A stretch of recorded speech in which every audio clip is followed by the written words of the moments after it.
Assalamualaikum warahmatullahi wabarakatuh. Alhamdulillah, alhamdulillah wa syukurillah, wa bihi nasta'in ala umuri dunya waddin. Assalatu wassalamu ala asyrafil anbiya'i wal mursalin wa ala alihi wa ashabihi wa man tabi'ahum bi ihsanin ila yaumiddin, amma ba'd. Para alim ulama kami, para imam kami, guru-guru kami, tokoh-tokoh kami, para orang tua kami, bapak-bapak, ibu-ibu, abang-abang, kakak-kakak, adik-adik, alhamdulillah. Kembali kita melalui hari demi hari. Kembali kita melalui detik demi detik. Kembali kita melalui menit demi menit. Yang dimana semua hal tersebut bergerak atas izin Allah Subhanahu wa Ta'ala. Langkah kaki kita menuju ke salah satu rumah Allah ini pun juga atas rahmat dan izin dari Allah Subhanahu wa Ta'ala. Kalau bukan karena izin dari Allah, kalau bukan karena rahmat dari Allah, sulit rasanya melangkahkan kaki ke salah satu di taman-taman surga ini. Oleh karena itu kita bersyukur kepada Allah sembari kita lagi mengingatkan untuk diri kita semua, termasuk yang berbicara juga. Sebelum kita memulai majelis ilmu ini, mari kita niatkan dua niat terlebih dahulu. Yang pertama, tanamkan niat di dalam hati, i'tikaf di masjid. Sekali lagi kita tanamkan dalam niat di dalam hati, i'tikaf di masjid. Ditambah, insyaallah duduk di sini di taman-taman surga ini bersama dengan para malaikat-malaikat Allah yang merendahkan sayap-sayapnya. Duduk bersama tuan-tuan, puan-puan sembari mendoakan. Semoga Allah mengampuni kita semua dan Allah merahmati kita semua. Amin ya Allah ya Rabbal Alamin. Salawat kita kepada baginda Rasul sallallahu alaihi wasallam dengan senantiasa mengucapkan Allahumma shalli ala Muhammad wa ala Muhammad. Ikhwan wa akhwati fillah, jamaah salat maghrib menuju isya yang dirahmati oleh Allah Subhanahu wa Ta'ala. Sesuai dengan tema, kita masih melanjutkan tema besar kita, murajaah fiqh salat, dan kita masuk di bab yang selanjutnya, yaitu tentang perkara azan dan keutamaannya. Tentang perkara azan dan keutamaannya. Sebelum-sebelumnya, beberapa bulan yang telah lalu, bahkan mungkin tahun lalu, kita telah membahas insyaallah, membahas tentang taharahnya. Bahkan kita mungkin juga sudah membahas bagaimana pengerjaan wudu. Kemudian kita juga sudah membahas tentang permasalahan najasah, tentang najis-najis dan lain sebagainya. Sekarang kita masuk bab yang baru, yaitu tentang perkara azan dan keutamaannya, serta apa saja hukum-hukum yang terkandung di dalamnya. Pertama, sejarah ringkas adanya azan. Diriwayatkan dari Ibnu Umar dalam hadis Imam Bukhari dan Imam Muslim. Beliau berkata, "Kana al-muslimuna hina qadimul Madinah yajtami'una fa yatahayyaruna as-shalah. Laisa yunada laha." Kaum muslimin dahulu ketika telah sampai di Madinah, ketika datang di Madinah, mereka berkumpul lalu memperkira-kirakan waktu salat. Mereka berkumpul lalu memperkira-kirakan waktu salat tanpa ada penyeru.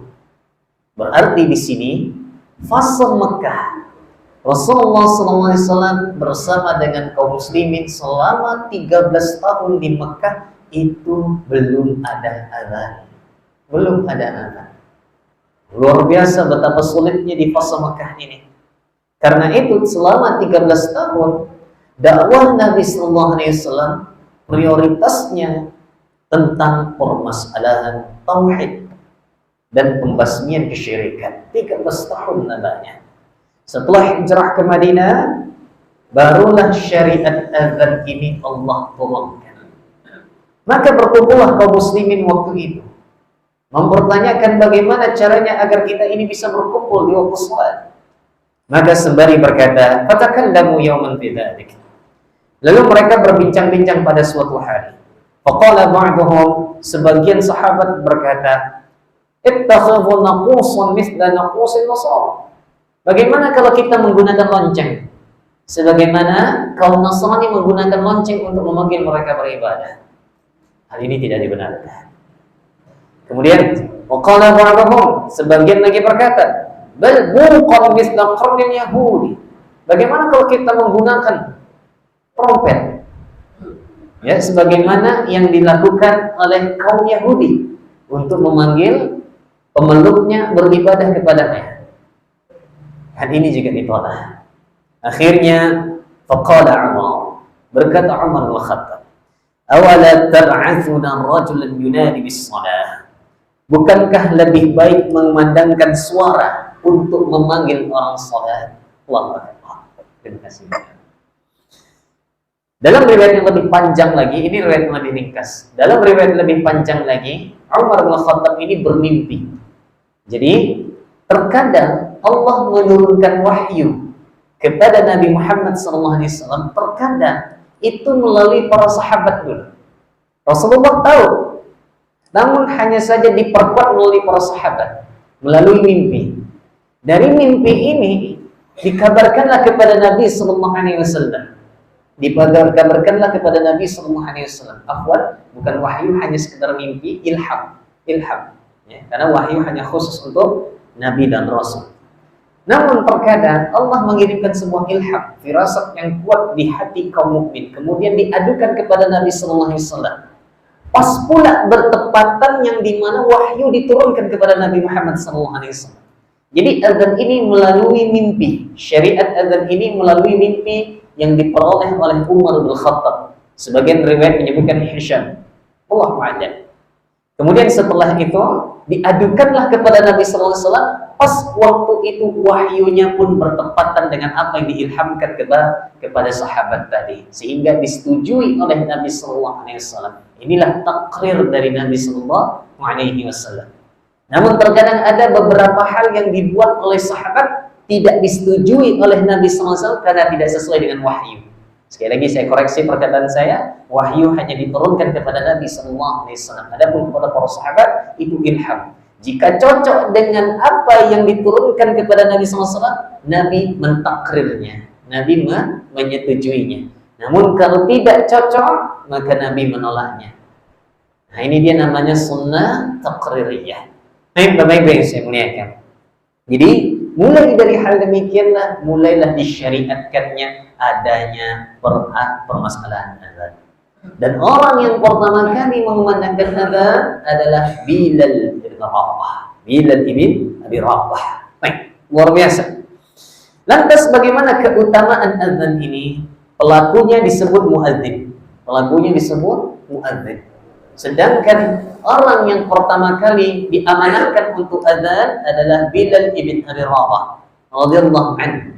Bayangkan, seorang mantan budak dinaikkan derajatnya di sisi Allah Rabbul Jalla.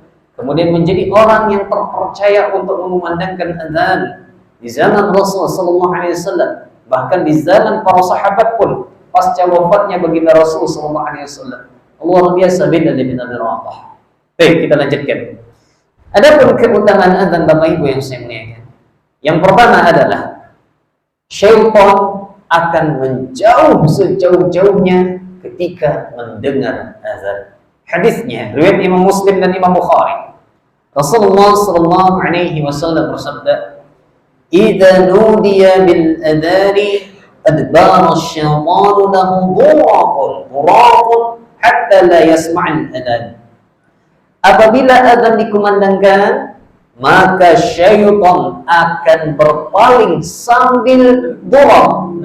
Dorab ini bahasanya kentut. Jadi sengaja syaitan itu memperkuat kentut dia, sengaja memperkuat buang angin dia, agar tersamarkanlah suara azan tadi. Bayangkan, syaitan itu minimal membuang angin itu 5 kali sehari. 5 kali sehari. Allahu Akbar. Ini dia. Kemudian setelah itu, ketika azan sudah selesai, dia balik lagi menggoda manusia. Lalu kata Nabi SAW, فَإِذَا ثُوِّبَ بِهَا أَدْبَرَ.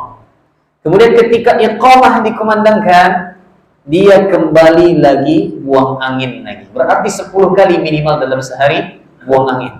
Allahu Akbar. Agar kenapa? Karena syaitan tidak tahan mendengar panggilan adzan. Syaitan tersakiti dengan panggilan adzan.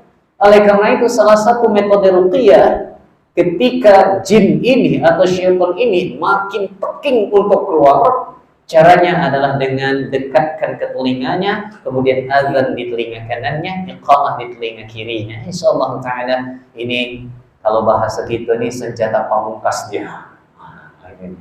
Allahu a'lam. Wallahu a'lam. Insyaallah semua ayat-ayat ruqyah itu senjata pamungkas juga insyaallah. Baik, kita lanjutkan. Kemudian kata Al-Imam Ibnu Jauzi rahimahullah ta'ala, "'ala al-adhani haibatun yashtaddu inzi'aju asy-syaitani bisababiha." Suara azan membuat syaitan itu takut sehingga pergi sangat jauh. Li'annahu la yakadu yaqa'u fil adhani riya'un wa la ghaflatun 'inda al-nutqi bihi fi khilafis salat. Karena kumandang azan itu sulit terjangkit riya dan kelalaian. Ini pendapat Imam Ibnu Jauzi, kata beliau. Seorang muadzin sangat sulit terjangkit penyakit riya, sangat sulit terjangkit penyakit kelalaian. Karena kenapa? Karena syaitan telah pergi darinya. Dia yang memandangkan azan, maka syaitan akan kabur dari orang sekitar di azan tersebut. Dikumandangkan azan tersebut, maka dia pergi. Karena itu, hati seorang muadzin biasanya lebih selamat dari perkara riya dan kelalaian, kata Imam Ibnu Jauzi. Ini keutamaan yang pertama. Keutamaan yang kedua, keutamaan yang akan didapatkan oleh seorang muadzin yang istiqamah senantiasa memandangkan azan. Apa keutamaannya? Yang kedua, yang paling panjang lehernya nanti di hari kiamat. Yang paling panjang lehernya di hari kiamat. Yuk kita bahas dalilnya dulu. Hadis Imam Muslim, kata Nabi sallallahu alaihi wasallam, "Al-mu'adhdhinuna aqwalun nasi a'naqan yaumal qiyamah." Seorang muadzin adalah mereka nanti yang paling panjang lehernya di hari kiamat. Nah, siap-siap seorang muadzin di sini. Panjang leher nanti dari kiamat. Panjang di sini jangan boleh dibahaskan letter-leg dia. Allahu Akbar. Siapa biasa azan dulu? Subhanallah. Memang kita tidak mungkiri Bapak Ibu yang saya muliakan. Memang kita tidak mungkiri ada sebagian kecil ulama yang memang berpendapat memang dipanjangkan nanti. Memang dipanjangkan nanti di kerumunan manusia nanti. Cuma kita mengambil pendapat mayoritas. Mayoritas ulama menafsirkan. Nah, kita lihat tafsirannya. Apa makna dipanjangkan lehernya ini? Nih, Al-Imam An-Nawawi dalam kitabnya Al-Minhaj, kita nukil di sini, beliau berkata, "Faqila ma'nahu aktsarun nasi tashawwufan ila rahmatillah." Sebagian ulama mengatakan, maksud dipanjangkan leher ini adalah orang yang paling banyak mendapatkan rahmat Allah. Nah, baru tenang namanya. Tadi dah risau sudah. Allahu Akbar. Ya, jadi orang yang dipanjangkan leher di sini orang yang paling banyak mendapatkan rahmat Allah. Ini pendapat pertama. Yang kedua, kata Imam An-Nawawi, faqila ma'nahu. Sebagian lagi mengatakan, kasratu ma yarawnahu minats thawab. Yang paling banyak mendapatkan pahala dari Allah. Luar biasa. Ini keutamaan muadzin. Yang paling banyak mendapatkan pahala dari Allah. Faqila ma'nahu. Sebagian lagi mengatakan, aktsarun nasi a'malan. Yang paling banyak amalnya yang diterima oleh Allah. Masya Allah, luar biasa. Faqila ma'nahu. Sebagian lagi mengatakan, isra'an ilal jannah, yang didahulukan masuk ke dalam surga. Ternyata semua empat makna yang disyarah oleh ulama ini semuanya dapat semua. Betul semua. Jadi maksud keutamaan dipanjangkan leher ini, kata para ulama, pertama, keutamaan muadzin. Dia akan mendapatkan rahmat Allah yang paling banyak di antara seluruh manusia. Yang kedua, orang yang paling banyak mendapatkan pahala dari Allah. Yang ketiga, yang paling banyak mendapatkan amal solehnya diterima oleh Allah. Yang keempat, yang paling dipercepat masuk ke dalam surga. Tadi kita katakan di pekan lalu, kalau kita mengetahui keutamaan muadzin ini, mungkin kita akan berebut-rebut menjadi muadzin. Ini masih dua keutamaan, masih ada keutamaan lainnya. Allahu Akbar. Hanya saja ibu-ibu belum bisa. Ibu-ibu belum bisa mendapatkan ini. Ya, Allahu Akbar. Ibu-ibu kalau iqamah diperbolehkan, itu pun ketika tidak ada kaum laki-laki. Ya, atau ibu-ibu ya, ketika kaum laki-laki tidak ada, tafadhol silakan iqamah. Nih. Tapi kalau laki-laki maka dianjurkan azan, Oleh karena itu sangat luar biasa. Saya sangat apresiasi dan mendukung generasi-generasi muda kita diperlombakan azan kepada mereka untuk melatih suara-suara mereka, untuk melatih bacaan azannya yang kelak akan menjadi tabungan spesial di akhirat insyaallah taala. Baik, kita lanjutkan lagi keutamaan selanjutnya muadzin ini. Ini sangat membuat iri nih Bapak Ibu yang saya muliakan. Apalagi kalau seorang muadzin suaranya indah, bacaannya nafasnya panjang, cantik pula lagi cara azannya, makin kita iri kepadanya. Iri diperbolehkan dalam dua hal. Iri diperbolehkan dalam dua hal. Yang pertama, iri kepada mereka yang ilmunya banyak dan mereka mengamalkannya. Ilmunya banyak dan mereka mengamalkannya. Kita iri kepada orang-orang seperti ini. Yang kedua, kita boleh iri kepada orang kaya, yang dimana kekayaannya ia infakkan kepada Allah Subhanahu wa ta'ala. Hampir rata-rata kekayaannya ia infakkan kepada Allah, ia libatkan Allah Subhanahu wa ta'ala. Allah Akbar, dermawannya. Dua hal ini kita diperbolehkan iri kepadanya, tapi iri yang baik. Ya, bukan iri sampai nak mendengki. Na'udzubillah, summa na'udzubillah min zalik, ini enggak boleh. Keutamaan yang ketiga yang akan didapatkan oleh seorang muadzin, diampuni dan dimasukkan ke dalam surga. Apa dalilnya? Rasulullah sallallahu alaihi wasallam bersabda, "Ya'jabu rabbukum min ra'i ghanamin fi ra'si syaziyatin bi jabalin." Tuhan kalian sangat takjub kepada seorang pengembala kambing yang berada di atas puncak gunung, kemudian dia memandangkan salat di puncak gunung tersebut. Memandangkan salat di puncak gunung tersebut. Mungkin kita bertanya, apakah pengembala kambing ini enggak salat berjamaah? Ya, kalau di hadis ini Nabi menyebutkan di puncak gunung. Di puncak gunung. Kalau nak turun ke gunung itu lama pula lagi, habis waktu salat dia. Habis waktu salat dia. Nih. Kemudian kata Nabi sallallahu alaihi wasallam, "Fa yaqullahu 'azza wa jalla." Allah pun berfirman. Apa kata Allah? "Unzuru ila 'abdi hadza." Wahai para malaikatku, lihatlah kepada hambaku ini. Yu'adzinu wa yuqimus shalah yaqafu minni faqad ghafartu li 'abdi wa adkhaltuhu jannah. Perhatikanlah hambaku ini. Ia azan, ia tegakkan salat karena takut kepadaku. Oleh karena itu, aku telah mengampuni dosa hambaku ini dan aku mewajibkannya masuk ke dalam surga. Dalil ini juga sebagian ulama menyebutkan bahwa ketika tuan-tuan sedang sholat sendirian, yang memang tidak memungkinkan untuk berjamaah, maka tetap dianjurkan azan sendiri, iqamah sendiri, sholat sendiri, atau minimal iqamah. Jangan langsung takbir, walaupun boleh saja secara fiqih, boleh saja langsung takbir, tapi alangkah lebih baik iqamah dulu. Ya, setidaknya ketika kita iqamah sholat sendirian di kamar kita, syaitan di kamar itu kabur. Ya, setidaknya demikian. Baik, kita lanjutkan. Rasulullah SAW juga menjanjikan. Nah, hadis ini sahih riwayat Imam Ibnu Majah nomor 728 dan Imam Al-Badzar di nomor hadis 5933 yang saya dapatkan di Maktabat Syariah. Baik, apa kata Nabi sallallahu alaihi wasallam? Man adzana sinta asyrata sanatan wajabat lahu jannah.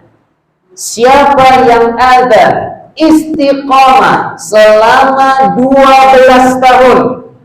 Istiqamah selama 12 tahun. Ada enggak yang sampai 12 tahun adzan di sini? Belum ada. Maka kata Nabi sallallahu alaihi wasallam, wajabat lahu jannah. Wajib baginya masuk ke dalam surga.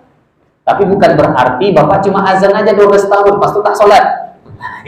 Lain itu macamnya. Enggak seperti itu maksudnya. Kalau begini seperti itu, matematikanya enak pula. Enak pula azannya kita pas itu balik lagi. Allahu Akbar. Nah, seperti itu.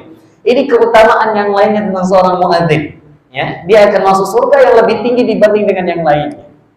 Kemudian kata Nabi SAW, tidak sampai di situ. Tidak sampai di situ. Apa kata Nabi? Wa kutiba lahu bita'dhinihi fi kulli yawmin situna hasanah wa li kulli iqamatin salasuna hasanah. Oh, luar biasa. Kata Nabi SAW, di setiap azannya dicatat baginya setiap hari 60 kebaikan. Satu waktu salat 60 kebaikan untuk azan. Iqamahnya 30 kebaikan. Berarti untuk satu waktu salat seorang muadzin akan mendapatkan 90 kebaikan kali 5. 450 kebaikan yang dia dapatkan dalam sehari. Tak heran tadi disebutkan oleh para ulama, seorang muadzin orang yang paling panjang lehernya, maksudnya yang paling banyak mendapatkan rahmat Allah, yang paling banyak mendapatkan pahala dari Allah Subhanahu wa taala. 450 kebaikan yang dia dapatkan dalam sehari. Ini untung yang sangat luar biasa. Oleh karena itu, yuk ajarkan kepada generasi muda kita azan. Azan. Biarkan mereka azan, walaupun mungkin lupa-lupa. Apalagi pas di awal mula, saya pernah nengok video, Pak. Ada anak kecil lomba azan, pas sudah di pertengahan nangis dia, jatuhkannya mic dia. Nggak ada masalah, nggak ada masalah. Pendidikan di awal, insyaallah taala. Lanjut lagi. Nah, ini kata Nabi lagi. Luar biasa muazzin ini. Hadis Imam Ibnu Majah, hadis sahih lagi. Apa kata Nabi sallallahu alaihi wasallam? Al-mu'adzinu yughfaru lahu mada sawtih wa yastaghfiru lahu kullu rabbin wa yabisin. Seorang muadzin akan diampuni dosanya sepanjang suaranya terdengar. Ini nanti Isya dikuatkan lagi volumenya nanti. Allah Akbar. Jadi sepanjang suaranya terdengar, maka sepanjang itu pula lah dosanya Allah ampuni. Sampai-sampai kata Nabi SAW, dan akan memohonkan ampun baginya semua benda yang basah dan kering. Apa maknanya? Ini sangat unik di sini. Semua benda yang basah dan kering akan berdoa kepada Allah, memohon ampun kepada mereka yang azan tadi. Ternyata kata Al-Imam Al-Khattabi Al-Baghdadi, semua benda hidup, semua benda mati, yang dimana masih terdengar suara azannya, Allah izinkan benda tersebut berdoa kepada Allah, memohonkan ampun kepada sang muadzin tadi. Bayangkan Bapak Ibu yang saya muliakan. Sekali lagi saya katakan, benda mati dan benda hidup. Kalau benda hidup mungkin kita sudah masyhur, sudah paham. Misalnya kayak semut-semut yang ada di sekitar masjid, ketika muadzin berkumandangkan adzan, dia akan memohon ampun kepada Allah untuk muadzin tadi. Makhluk hidup. Ini benda mati. Kata Nabi SAW, benda mati pun ikut mendoakannya. Ini ikut dia mati. Nanti isyanya akan mendoakan insyaallah. Ya, mungkin secara kasat mata tisu. Kok namanya unik pula? Pas coy. Allah bersyukur tak ada spasi. Kalau ada spasi, pas coy. Allah Akbar. Jadi kata Nabi SAW, semua benda mati Allah izinkan sementara itu hidup, memohon ampun kepada Allah untuk seorang muadzin tadi. Nah, ini keutamaan yang sangat luar biasa. Oleh karena itu, kuatkan lagi volumenya, Pak. Ya. Kalau di Kementerian Agama yang dilarang itu 1000 desibel. Ya, 1000 desibel. Sekarang suara azan belum ada sampai 1000 desibel. Ya, belum ada. 1000 desibel itu pesawat Sukhoi lewat, mesin pesawat Sukhoi. Ada nggak bunyi azan macam itu? Nggak ada. Jadi bunyi pesawat Sukhoi itu 1000 desibel itu. Allah Akbar. Tapi koreksi kalau saya salah, masalahnya direkam. Koreksi kalau saya salah. Nanti terkirim sama Pak Kemenak, bahaya nanti. Kalau salah cakap. Tapi Bapak Ibu yang saya muliakan, kita lanjutkan. Kemudian keutamaan yang lainnya, Nabi mendoakan khusus untuk muadzin. Ini dia. Nabi punya doa khusus untuk muadzin. Hadis riwayat Imam At-Tirmizi dan Imam Abu Dawud. Kata Nabi sallallahu alaihi wasallam, "Al-imamu dhaminun wal muadzinu mu'taman. Allahumma arsyidil a'immah waghfir lil muadzin. Luar biasa. Kata Nabi sallallahu alaihi wasallam, imam adalah penanggung jawab. Sedangkan muadzin orang yang diberikan amanat. Di sini Nabi mengatakan imam adalah penanggung jawab. Hati-hati. Hati-hati yang statusnya imam. Penanggung jawab. Salah imam, salah makmum, imam nanggung. Hati-hati. Nah ini dia. Kemudian sedangkan muadzin orang yang diberikan amanat, maka doa Nabi, ya Allah, berikanlah bimbingan lurus kepada para imam kami dan berikanlah ampunan kepada muadzin kami. Jadi muadzin Nabi doakan ampunan, imam Nabi doakan bimbingan. Kalau di antara dua ini pilih mana, Pak? Pilih muadzin. Karena kenapa? Diberi amanat, diberi ampunan. Kalau imam udahlah dia tanggung jawab, didoakan Nabi biar tak mudah salah. Ya, dapatkan bimbingan. Tetapi imam pun mendapatkan pahala yang besar insyaallah taala. Baik, kita lanjutkan Bapak Ibu yang saya muliakan. Apa keutamaan muadzin lainnya? Oh, ini bukan main lagi. Apa kata Nabi sallallahu alaihi wasallam? La yasma'u mada sawtil muadzini jinnun wala insun wala syai'un illa syahida lahu yawmal qiyamah. Hadis Imam Bukhari 609. Apa kata Nabi sallallahu alaihi wasallam? Tidaklah jin dan manusia serta sesuatu apapun yang mendengar azan dari muadzin melainkan akan menjadi saksi kebaikan nanti di yaumil qiyamah. Allahu Akbar. Berarti kami yang mendengar bapak-bapak sedang azan, kami nanti akan menjadi saksi Tuhan nanti di hari kiamat. Bukan hanya kami. Kuntilanak, pocong. Ini jin ya, jenis jin ya. Jin pun akan menjadi saksi kelak tentang suara azan yang didengar oleh mereka. Padahal syaitan ini lari, tapi mereka sebenarnya dengar.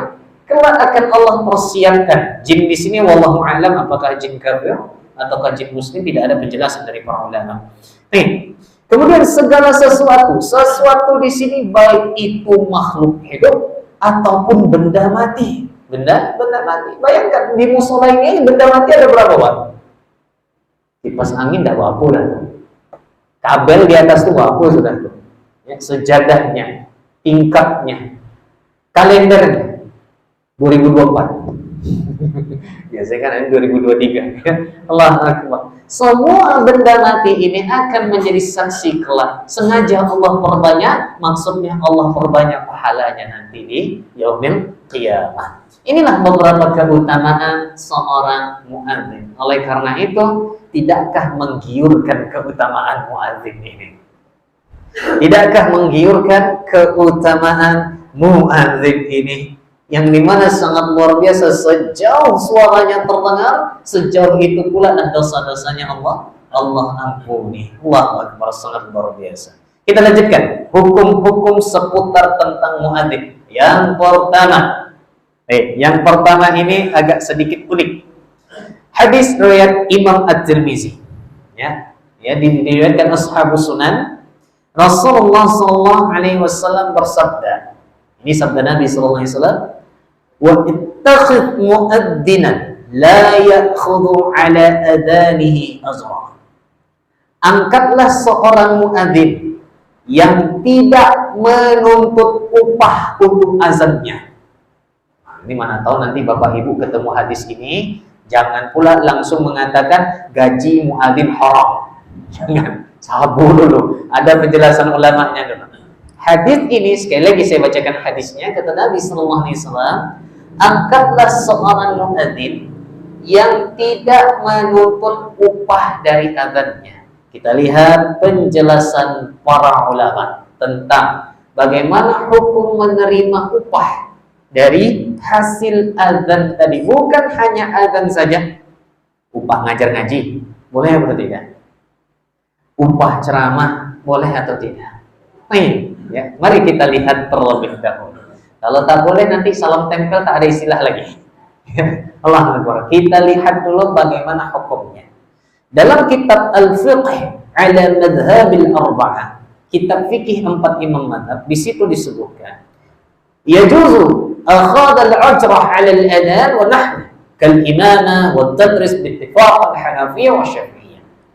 Boleh mengambil bayaran atas azan dan yang lainnya seperti bayaran imam, bayaran mengajar ilmu agama menurut kesepakatan ulama Hanafiyah dan Syafi'iyah.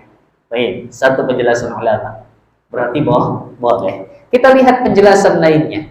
Al-Imam As-San'ani dalam kitabnya Subulus Salam jilid 1 halaman 128, beliau mengatakan hadis yang kita baca tadi, hadis dari Utsman ibn Abil As, tidak menunjukkan keharaman menerima upah untuk muadzin.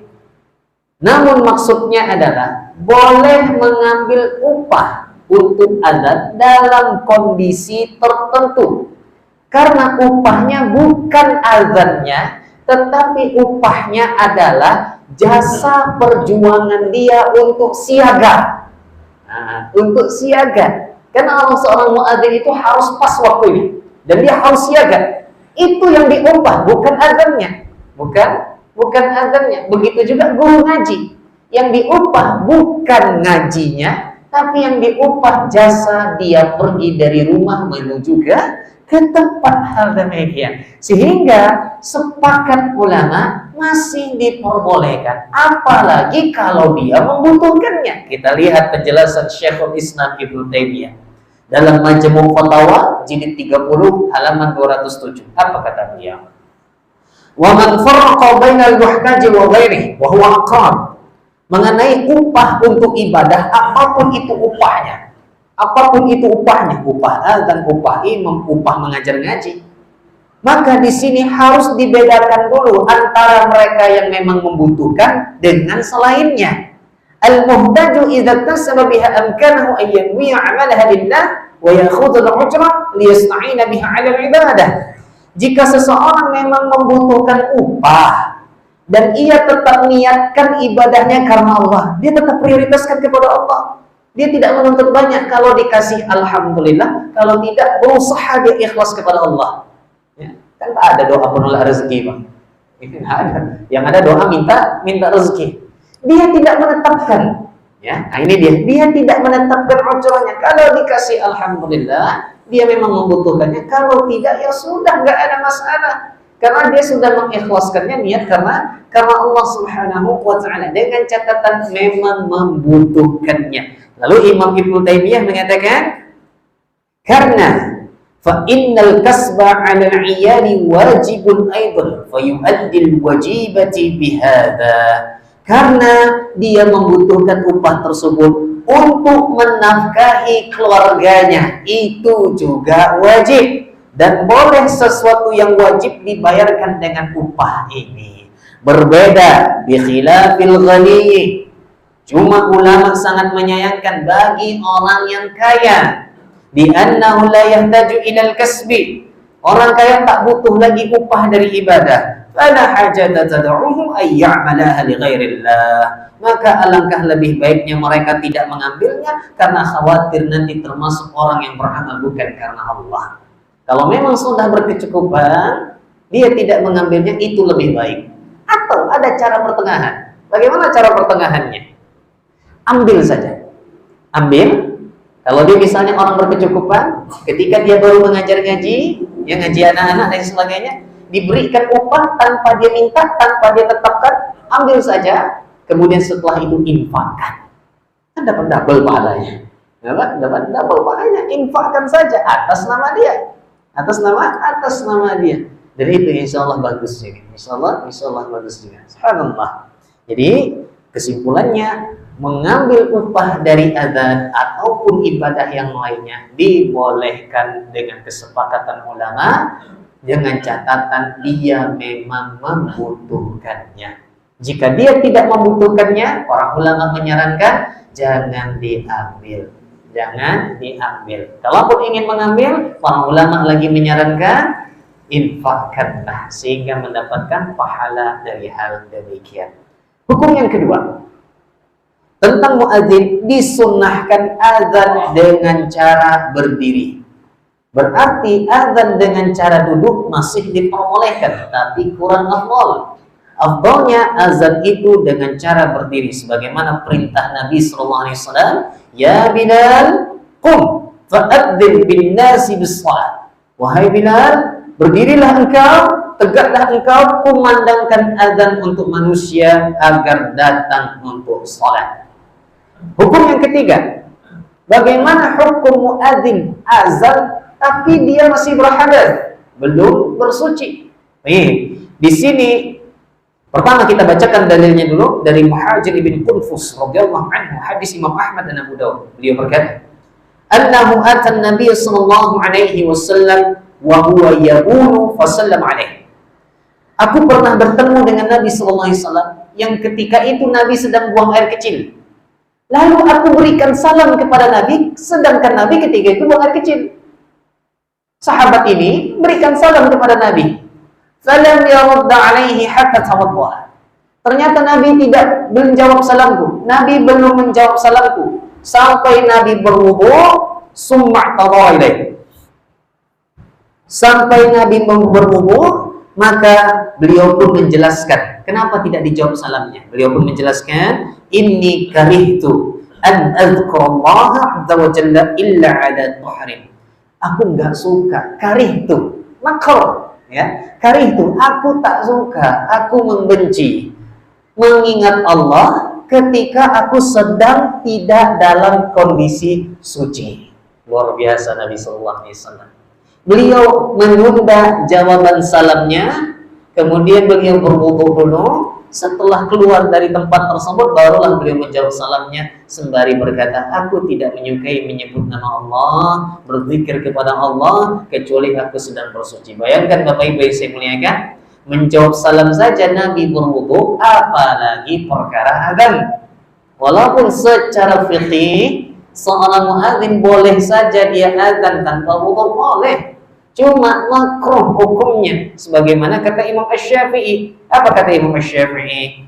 Wa ana lil adzani junuban akrahu minni lil adzani muhdisan. Bagiku, aku membenci orang azan dalam kondisi junub dibanding dengan orang azan dalam kondisi hadas kecil. Ya, berarti Imam Syafi'i enggak suka kalau dibanding antara dua, yang hadas besar, hadas kecil. Lalu Imam Syafi'i berkata lagi, aku juga enggak suka orang yang mengumandangkan iqamah dengan hadas kecil, lebih aku benci dibandingkan orang yang azan dalam kondisi berhadas kecil. Artinya kata Imam Syafi'i ini, nah ini perkataan beliau di album. Oleh karena itu Bapak Ibu yang saya muliakan, pegiat-pegiat mazhab Syafi'iyah, ketika kita ingin belajar mazhab Syafi'iyah, jangan langsung ke kitab albumnya. Ya, walaupun sudah ada terjemahnya, tapi jangan langsung ke situ. Kitab album itu kitab lanjutannya. Ibarat kita misalnya baru anak SD tapi sudah diajarkan kalkulus, pening. Kalkulus pening nanti. Logaritma, sin, cos tangan dan sebagainya, 1 tambah 1 saja belum paham. Oleh karena itu ketika kita ingin belajar fikih, mulai dari dasar dulu. Ya, mulai dari satu pendapat dulu, jangan langsung beragam pendapat. Pening nanti, percayalah Pak. Ketika kita baru mulai belajar fikih, langsung terjun ke perbedaan pendapat, pasti pening dan berhenti di tempat. Insya Allah itu pengalaman saya. Dan ini nasihat guru-guru kami. Belajar satu pendapat dulu. Misalnya menggunakan matan Abu Syuja yang kecil-kecil dulu. Kemudian kitab-kitab yang lainnya, ya kitab-kitab mazhab Syafi'iyah. Karena kalau langsung pergi kitab al-Um, Imam Syafi'i ini dalam penulisan katanya pun ada multi tafsir. Misalnya Imam Syafi'i berkata, Uhibbu di sini maknanya apa? Bisa jadi wajib, bisa jadi sunnah. Karihtu atau akrahu, aku membenci. Akrah di sini apa maknanya? Apakah akrah di sini akrah menunjukkan haram atau makruh? Contoh misalnya Imam Asy-Syafi'i berkata, aku membenci bersumpah selain atas nama Allah. Kalau melihat bahasa Arabnya, akrah, aku membenci, berarti bersumpah selain atas nama Allah makruh menurut Imam Syafi'i. Kalau kita membacanya tanpa ada guru. Padahal Nabi menegaskan, Bersumpah selain atas nama Allah hukumnya haram. Tak mungkin Imam Syafi'i mengatakan makruh. Ternyata disaksikan oleh muridnya Imam Rabi ibn Sulaiman. Apa kata beliau? Guruku terkenal orangnya yang paling lembut dalam bahasa. Beliau ketika menyebutkan haram, Imam Syafi'i kalau belum menyebutkan haram kecuali dalam hal yang tegas, kalau dalam hal yang lainnya beliau paling berat menyebutkannya. Minimal dia mengatakan akrah atau karih tuh, aku nggak suka. Oleh karena itu menunjukkan di sini terkadang Imam Syafi'i mengatakan makruh, terkadang menyebutkan haram. Oleh karena itu kitab ini dipelajari untuk kitab lanjutan dan wajib dengan guru, tak bisa tidak. Ya, terkadang kan ada dari teman-teman kita yang mengatakan kalau ingin belajar mazhab Syafi'i, kenapa tidak langsung ke penulisnya? Imam Syafi'i dalam menulis ini menggunakan bahasa kaidah yang sangat komplit. Sulit untuk diterjemahkan kecuali mereka yang sudah paham tentang nahwu dan sharaf dalam bahasa Arab, dan mereka yang paham tentang kaidah-kaidah Imam Syafi'i. Ini hanya sekedar pengetahuannya saja. Tapi Bapak Ibu yang saya muliakan, kita lanjutkan. Berarti Imam Syafi'i menganggap makruh berwudu adzan tanpa wudu. Alangkah lebih baiknya bersuci terlebih dahulu. Selanjutnya hukum-hukum berkenaan dengan azan. Disunnahkan memalingkan wajah pada kalimat hayya 'alas shalah dan hayya 'alal falah. Bagaimana cara memalingkannya? Nah, lagi kita ambil Al-Imam An-Nawawi, pembesar mazhab Syafi'iyah. Beliau berkata, yang kita kutip perkataan beliau ini dalam kitab Majmu' Syarhul Muhadzab. Beliau mengatakan, wa fi kayfiyatil iltifatil mustahabbi thalathatu awjihin.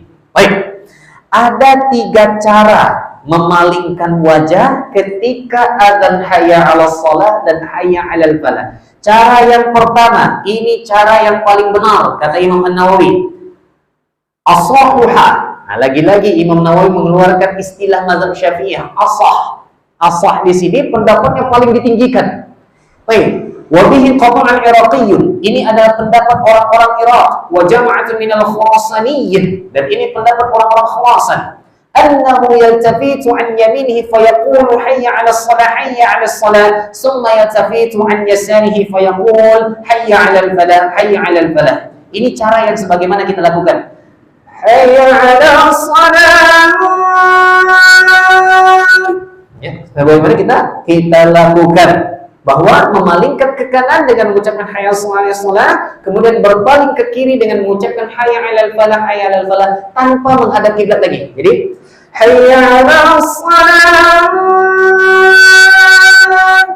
Stop di sini, jangan balik ke kiblat lagi. Tetap di sini posisinya. Hayya 'alas shalah. Baru malingkan ke kiri lagi untuk hayya 'alal falah. Ini cara yang pertama yang diasahkan, ditunjukkan oleh Imam An-Nawawi. Cara yang